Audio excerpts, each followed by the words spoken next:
सहनावतु सहनौ भुनक्तु सह वीर्यं करवावहै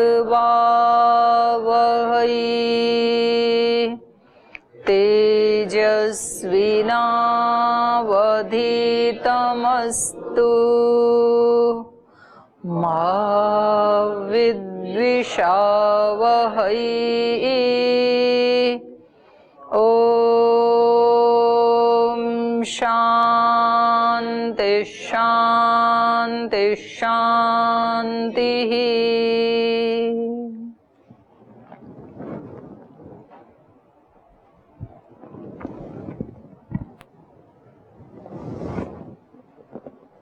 आज आप लोग क्या नाश्ता करके आए?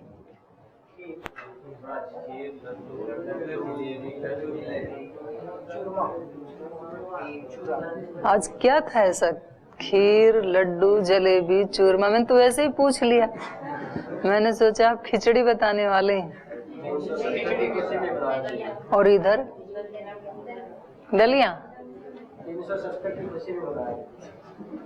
तो आपके यहाँ नहीं टूटी 370? ये बेचारे दलिया खा के आए, आप चूरमा, लड्डू, जलेबी, खीर है जी।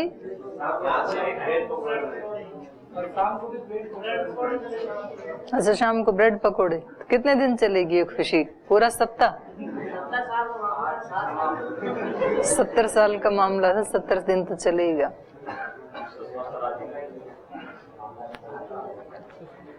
तो जो आप खा के आए उसकी एनर्जी आपको कितनी देर बनी रहेगी?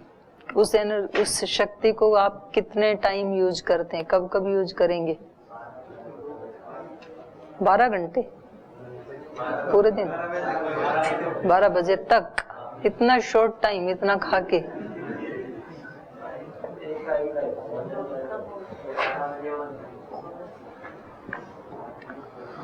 तो इतना सारा खा के जैसे आपका शरीर 12 बजे तक ही चलेगा। अभी तो 9:45 तो बज गए, मतलब 10 ही बजने वाले हैं। तो लगभग 2.5 घंटे में, 3 घंटे में 7.5 खाया होगा।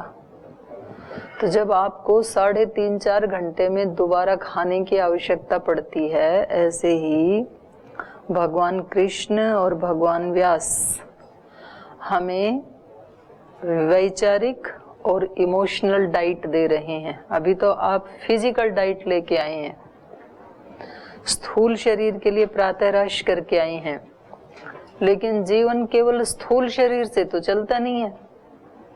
उसके साथ साथ मन भी तो काम कर रहा है, उसके साथ साथ भावनाएं भी काम कर रही हैं, हृदय भी काम कर रहा है, बुद्धि भी काम कर रही है, माइंड भी काम कर रहा है। तो उनको भी तो नाश्ता पानी चाहिए कि नहीं चाहिए? तो उनका ये नाश्ता है जो हमें भगवान कृष्ण बता रहे हैं त्रिगुण के बारे में गीता में। ये हमारी इमोशनल डाइट है, इमोशनल ब्रेकफास्ट है और मेंटल ब्रेकफास्ट है ये। अगर हम इसको ठीक से नहीं खाएंगे, मतलब आपके सामने खीर, जलेबी, चूरमा सब आए और आप उसको खाओ ही ना, इधर उधर बिखेर दो, तो फिर भूखे मरेगा ना शरीर, फिर चक्कर आएंगे नहीं खाया तो इसलिए आपको पता है कि वो खाना ही है, क्योंकि उसके बिना शरीर नहीं चल पाएगा। तो उसको बड़े सावधानी से खाते हैं, मतलब जितना पेट के लिए आवश्यक है उतना दोबारा भी मांगना पड़े तो दोबारा भी लेके खा लेते हैं। तो ऐसे ही ये जो हम पढ़ रहे हैं, गीता का अध्ययन कर रहे हैं, तो ये हमें सिखा रहे हैं कि इसको कैसे डाइजेस्ट करना है, कैसे खाना है इसको। कल वाले पाठ में से तो नहीं पूछना है कुछ? हाँ पूछिए।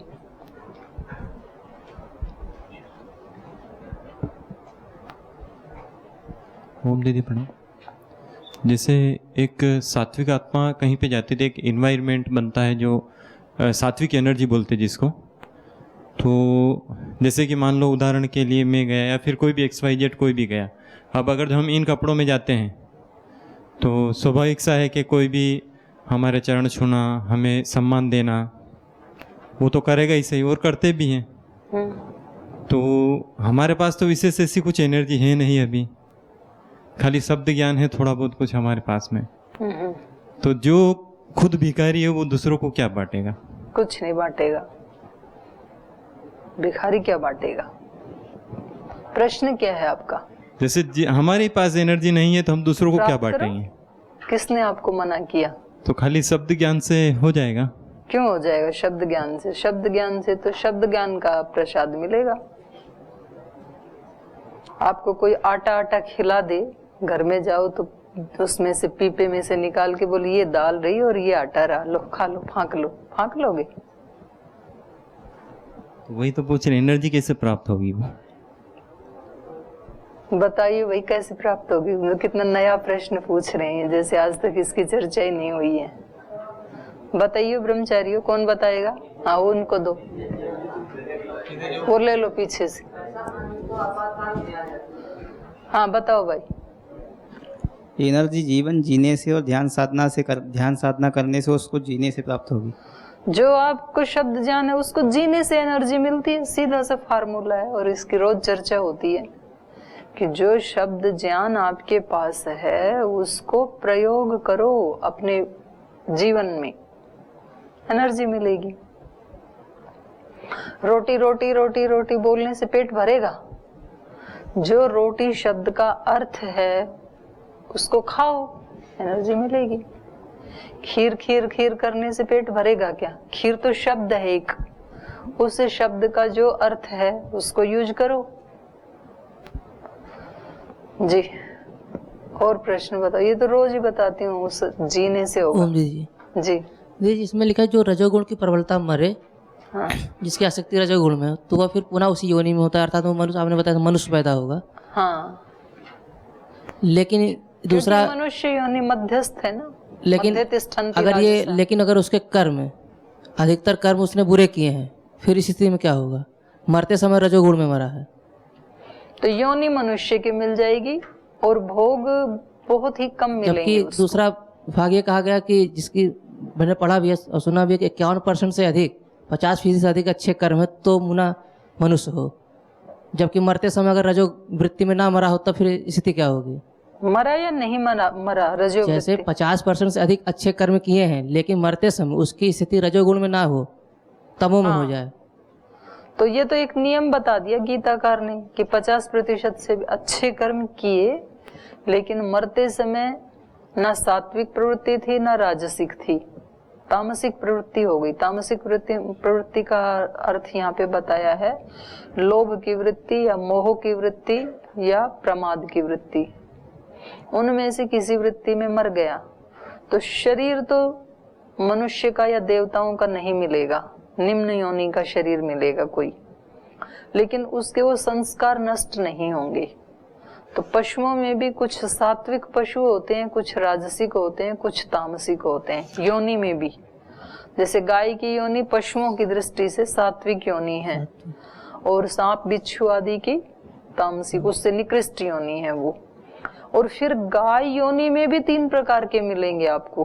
कुछ बहुत सज्जन स्वभाव की गाय मिलेंगी, कुछ थोड़ी सी खोटी मिलेंगी राजसिक स्वभाव वाली, और कुछ तो बिल्कुल ही तामसिक भी मिलेंगी।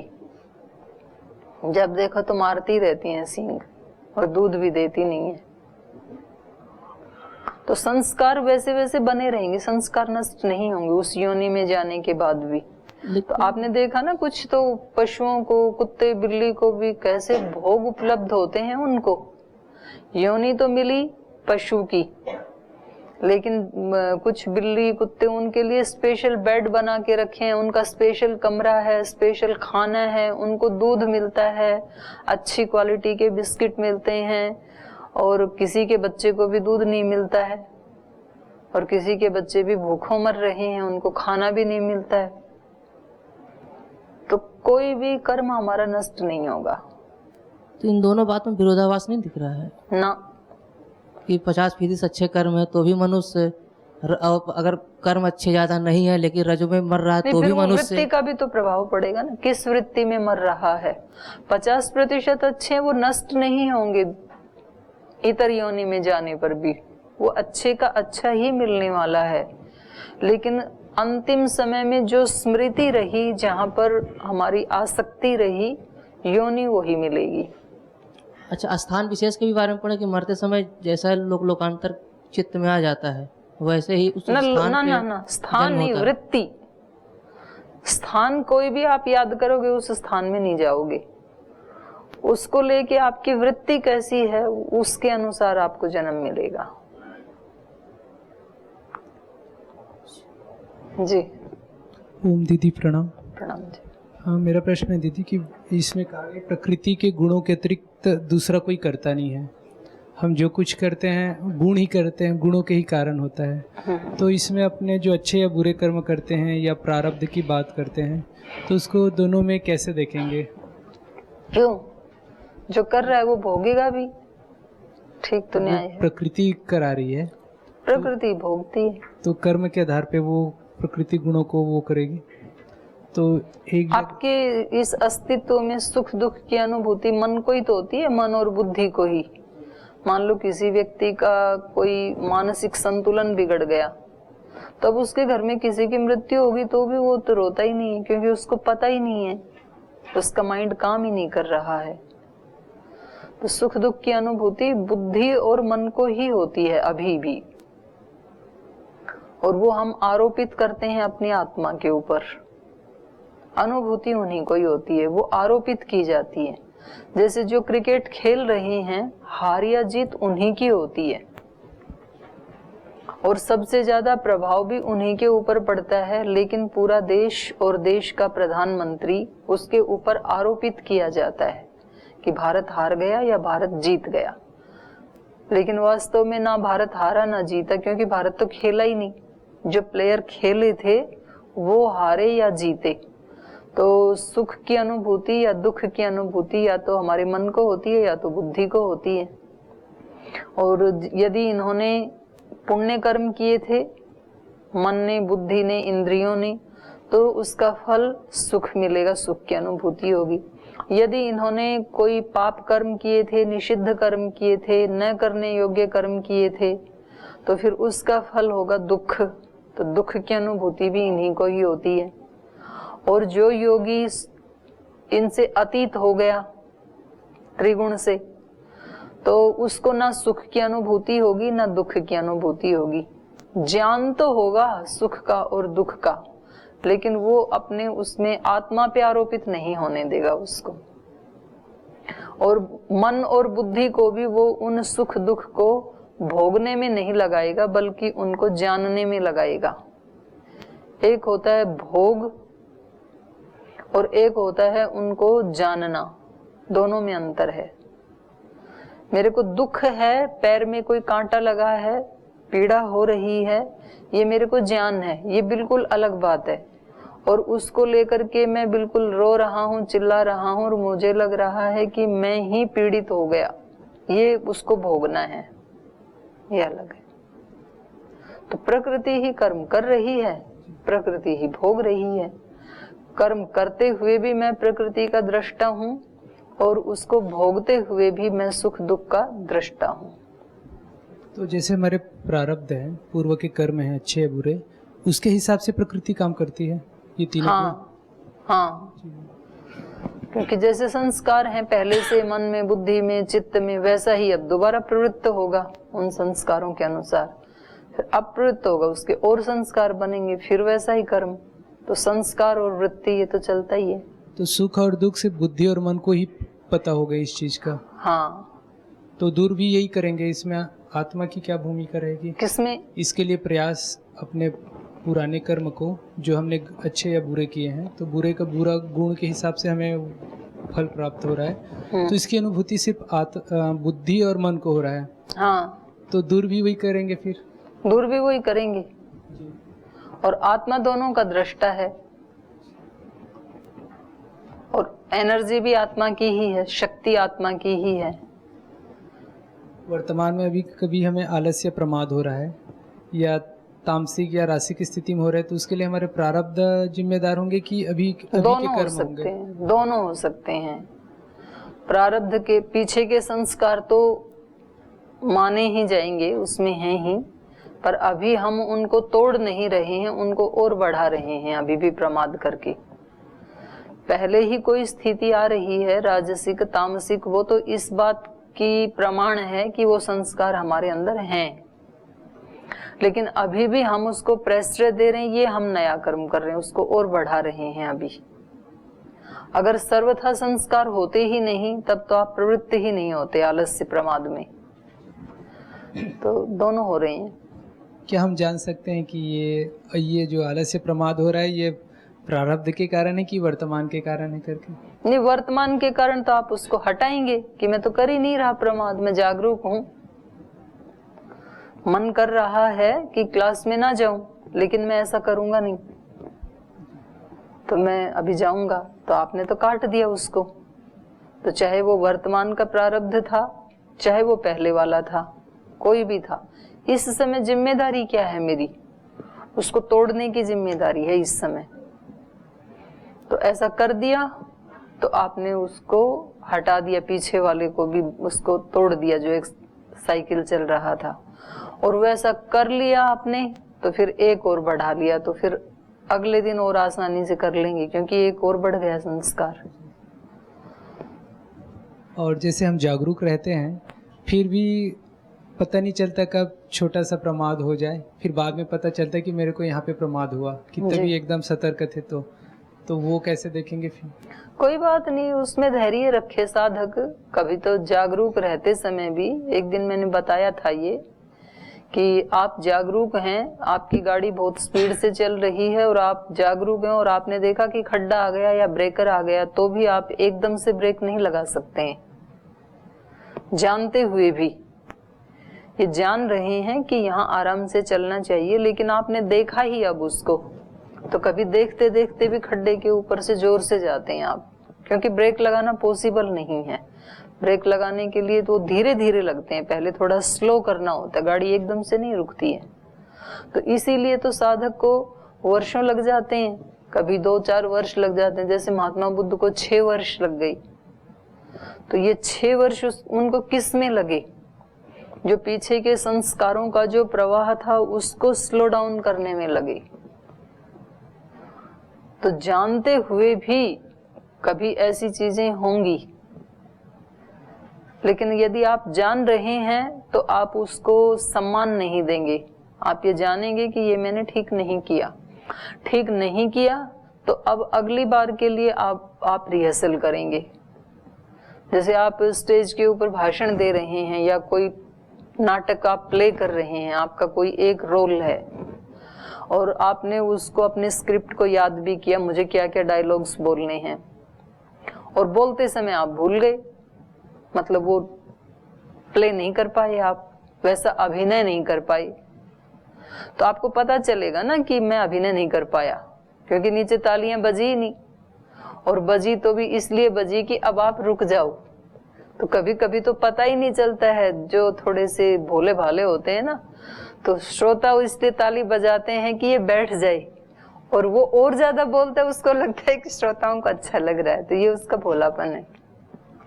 तो पता लगता है मैंने अपना रोल ठीक से प्ले नहीं किया, क्योंकि मेरे को याद ही नहीं रहा जो बोलना था, जो भाव आने चाहिए थे, जो एक्सप्रेशन मुझे देने चाहिए थे, वो मैंने नहीं दिए। तो अब क्या करोगे आप? अब आप नीचे आके दोबारा प्रैक्टिस करोगे। आप कहोगे कि कोई बात नहीं, अब की बार तो प्राइज नहीं मिला, अब इसको 15 अगस्त पे फिर दोबारा प्ले करेंगे और अब की बार ये भूल नहीं होगी। तो आप बराबर फिर 4 अगस्त से 15 अगस्त तक 11 दिन उसकी रिहर्सल करते हैं, रोज बोल बोल करके देखते हैं, और जब फिर आप 15 अगस्त को बोलेंगे ना, तब आप उसको बहुत अच्छे से निभा पाते हैं। तो जब जब भी हमारे से कोई प्रमाद होता है और हम देख रहे हैं कि ये तो ऐसे तो नहीं होना चाहिए था, लेकिन ये तो हो गया, तो फिर अब उसकी तैयारी करो कि अब जब दोबारा कोई ऐसी स्थिति बनी तो मुझे कैसे इसका रिस्पॉन्स देना है। और फिर आप ऐसे पहले से ही रिहर्सल करके रखोगे तो दोबारा आप ऐसा कर पाओगे। और ये भी हो सकता है कि दोबारा भी ना कर पाओ, ऐसे भी होता है, तो फिर भी रिहर्सल करो, फिर तिबारा कर पाओगे। जैसे आप लोगों से दर्शन सुनते हैं ना, तो क्लास में अकेले जैसे एक आचार्य सुनता है तो एक विद्यार्थी उसको अच्छे से सुना देता है, फिर 10 लोगों के बीच में बैठ करके और कोई दूसरा आचार्य सुनता है, भूल जाता है, बोल जी इनको तो रोज अकेले में अच्छे से सुना देता था, आपके सामने घबराहट हो रही है। और वही विद्यार्थी फिर रिहर्सल करता है कि नहीं अब की बार नहीं घबराना है, फिर दूसरे अगले दिन भी घबरा जाता है, तीसरे दिन भी घबरा जाता है, और फिर मंच पे सुनने के लिए कहें तब तो पसीने छूटने लगते हैं उसके। याद था उसको, तो हो सकता है कि उसको 10 बार ये प्रैक्टिस करनी पड़े। और कुछ ऐसे होते हैं कि मतलब कच्चा कच्चा ही था, कोई ज्यादा पक्का नहीं था, लेकिन जैसे ही मंच पे चढ़े तो वो पूरे ओवर कॉन्फिडेंट होकर के चढ़े कि आज मतलब कहीं भी रुकना नहीं है, मेरे को कुछ भी भूलना नहीं है। और वो पूरा स्कैन हो गया उनके मन में और बहुत बढ़िया सुना दिया। तो इसमें घबराने की कोई आवश्यकता नहीं है कि जी कभी कभी तो ऐसे भी होता है कि जानते हुए भी प्रमाद हो जाता है, वो तो होगा ही, क्योंकि इतने वर्षों के, इतने युगों के, इतने जन्मों के संस्कार जो हैं हमें एक ही ट्रैक पे चलने के, तो कोई बात नहीं। फिर हुआ तो फिर अगली बार उसको ठीक से करना, फिर हुआ तो फिर अगली, धैर्य के साथ चलना होता है आध्यात्मिक मार्ग में। आध्यात्मिक मार्ग में ऐसे नहीं होता है कि आज सुना और आज ही वैसा किया और नहीं हुआ तो फिर डिप्रेशन में चले गई, जी नहीं हो पा रहा है। और ये वही साधक होते हैं जो एकांत में जाने के लिए पूछते हैं, उनको लगता है कि यहाँ तो काबू नहीं लग रहा है और वहां जाकर के तो मैं पूरा कंट्रोल कर लूंगा। और होता यह है कि वहां जाके भी नहीं कर पाते हैं, फिर और ज्यादा डिप्रेशन होता है, फिर लगता है कि कुछ नहीं है, पता नहीं कुछ है कि नहीं है। तो इसमें धैर्य धर्म का पहला लक्षण बताया है। धैर्य रखना चाहिए साधक को कि कितने भी दिन क्यों ना लगे, यही मेरा लक्ष्य है और ये कल नहीं हो पाया तो आज करूंगा, आज नहीं हो पाया तो फिर आने वाले कल में करूंगा, कोई बात नहीं है। बने भी तो कितने दिन में हैं, एक दिन में थोड़े बने ये संस्कार, प्रमाद के, आलस्य के, लापरवाही के, ईर्ष्या द्वेष के, घृणा के, नफरत के, उल्टा जवाब देने के, किसी के प्रति दुर्भाव रखने के, ये एक दिन में थोड़े बने, कई कई दिन लग जाते हैं। एक व्यक्ति के प्रति जो आज हमारा एटीट्यूड है वो एक दिन में थोड़ी बना है, कई बार उसको हमने दिमाग में उस विचार को सोचा, फिर उसके प्रति मतलब जिस दिमाग में हमें ईश्वर को बिठाना चाहिए था या अपने गुरु को बिठाना चाहिए था या किसी शास्त्र के वाक्य को, महर्षि पतंजलि को, कपिल को, गौतम को, कणाद को बिठाना चाहिए था, वहां हमने उस व्यक्ति को बिठा रखा है जिसको हम पसंद नहीं करते। तो कितनी बड़ी नादानी है, बार बार उसका चिंतन करते हैं जिसको हम पसंद ही नहीं करते हैं, कि जो हमारा सबसे सुपर कमरा है, सबसे शानदार जो जगह है हमारे अस्तित्व की, वहां हम आपको बिठाते हैं। अरे जिसको तुम पसंद ही नहीं कर रहे हो उसको अंदर क्यों बिठा रखा है? अंदर बिठाओ अपने इष्ट देव को, जिसको आप चाहते हैं, तो फिर बार बार उसी का चिंतन चलेगा। तो संस्कार बनते ऐसे ही हैं, बार बार हम एक ही उसके बारे में सोचते हैं, उसी के बारे में ही कमेंट्री चलती रहती है हमारे मन में, और जितना हमारा मन काम करता है उतनी एनर्जी भी तो लगती है। कोई भी मशीन चलती है तो उसमें फ्यूल डालना पड़ता है कि नहीं पड़ता है? पड़ता ही है।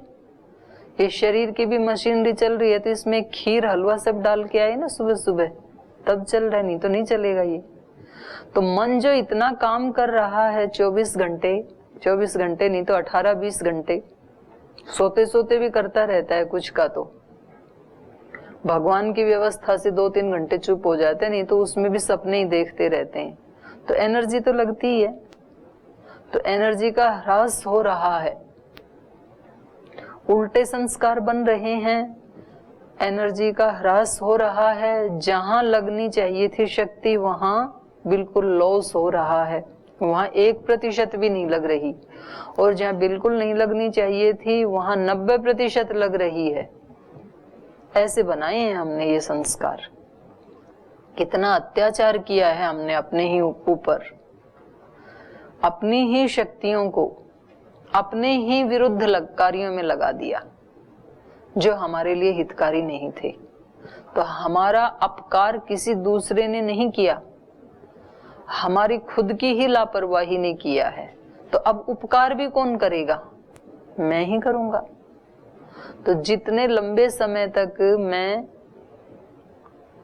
अजागरूक होकर के, लापरवाह होकर के मैंने इन संस्कारों को बनाया है, अब उतने ही धैर्य के साथ, कितना भी लंबा समय क्यों ना लगे, अब इन संस्कारों को मैं ही ठीक करूंगा और मैं कर सकता हूं। और धैर्य रखते ही, इस तरह से तैयार होते ही एनर्जी मिलती है। तो जब भी कोई ऐसी आपको लगे चित्त की स्थिति ऐसी हो रखी है कि नॉर्मल नहीं है, एबनॉर्मल है, तो बैठ जाओ शांति से और उसको अच्छे से देखो कि इसके पीछे कारण क्या है, और फिर देखो निवारण क्या है। यही तो बताया ना योग दर्शन में भी, और शरीर के लिए भी यही है। रोग रोग का हेतु, आरोग्य आरोग्य का उपाय। और योग दर्शन में मानसिक और बौद्धिक दुखों के लिए हेय हेय हेतु, हान हानोपाय।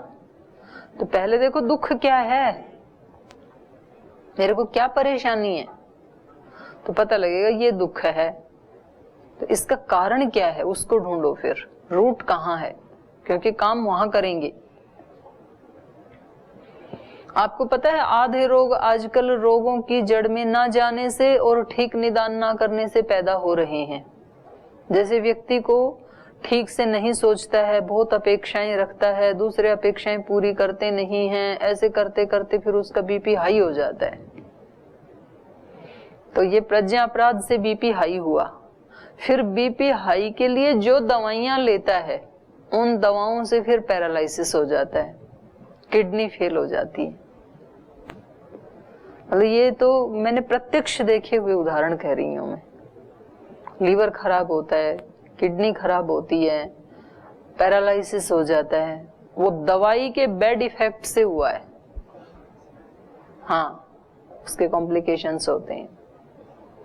तो हमें देखना क्या है, हे हेतु, इसका कारण क्या है, क्यों हुआ ये। हम ऊपर ऊपर से गोलियां ले रहे हैं, कारण तक पहुंचे नहीं कि क्यों हुआ, कारण का निवारण तो किया नहीं, ऊपर से गोलियां लेते रहे तो फिर रोग और बढ़ते गए। उस पहले एक था, अब 2-3 रोग हो गई, और पहले वाला तो उसकी जड़ में जाना पड़ेगा कि किस कारण से हुआ। हे हेतु, हान, कोई ऐसी भी स्थिति है जिसमें ये रोग ना हो, ऐसी कोई स्थिति है? ऐसा व्यक्ति को खुद ढूंढना पड़ेगा अपने जीवन में, और यदि वो है तो उसका उपाय क्या है। जैसे मान लो आपका दुख ये है कि आपको सूत्र याद नहीं हो रहे हैं, आपको श्लोक याद नहीं हो रहे। आपको कहते हैं कि रोजाना 1 श्लोक याद करो, रोजाना 20 सूत्र याद करो, या आप इतना व्यायाम करो। आप कहते हैं जी हो ही नहीं पा रहा। तो अब उसका कारण ढूंढो, कारण क्या है। तो आपको कहीं ना कहीं मिलेगा, खोजेंगे तो अपने ही अंदर मिलेगा, बाहर नहीं मिलेगा। फिर आप उसकी कल्पना करो कि क्या कोई ऐसी भी स्थिति है कि रोजाना 20 सूत्र 20 मिनट में याद हो जाया करें, ऐसा हो सकता है? तो आपके अंदर से आवाज आएगी, हाँ हो तो सकता है। कुछ लोग तो कर लेते हैं, 20 मिनट में 20 सूत्र याद कर देते हैं। तो उसका उपाय क्या है फिर? उसका उपाय है मन को ज्यादा से ज्यादा शांत रखना, मन को ज्यादा से ज्यादा फिजूल खर्ची से बचाना। किसी को अपने धन का रक्षण करना है तो धन में फिजूल खर्ची से बचाना पड़ेगा, फिजूल के खर्चे नहीं करना, धन का रक्षण करना है तो माइंड का ठीक से यूज करना है, तो माइंड को फिजूल खर्ची से बचाना है और उसको चार्ज करना है रोजाना। ये जो हमारे स्वाध्याय, ध्यान, उपासना, ये जो साधन है, ये ही चार्जिंग है। एक छोटे से मोबाइल को भी रोज चार्ज करते हैं हम, क्योंकि उससे हमें काम करना है दिन भर, और अपने मन और बुद्धि को चार्ज करते ही नहीं है। तो ये सारे हानो उपाय हैं। आपको खुद पता लगेगा कि इसके उपाय क्या क्या हो सकते हैं। मैं किसी के साथ फालतू बातें ना करूं, मैं ठीक समय पे सोऊं, जब सोऊं तो अच्छी नींद सोऊं, ठीक समय पे उठ जाऊं, उठूं तो फ्रेशनेस के साथ उठूं, और अपने मन को फिजूल खर्ची से बचाऊं, तो मेरी प्योर जो एनर्जी है वो याद करने में लगे। ये सारे उपाय हैं। तो फिर उन उपायों को हम करने लगें, और कभी 1-2 दिन भी आपको उसकी अनुभूति हो गई तो ट्रिक आपके हाथ में लग गई। अब फिर उसको रोज यूज करो।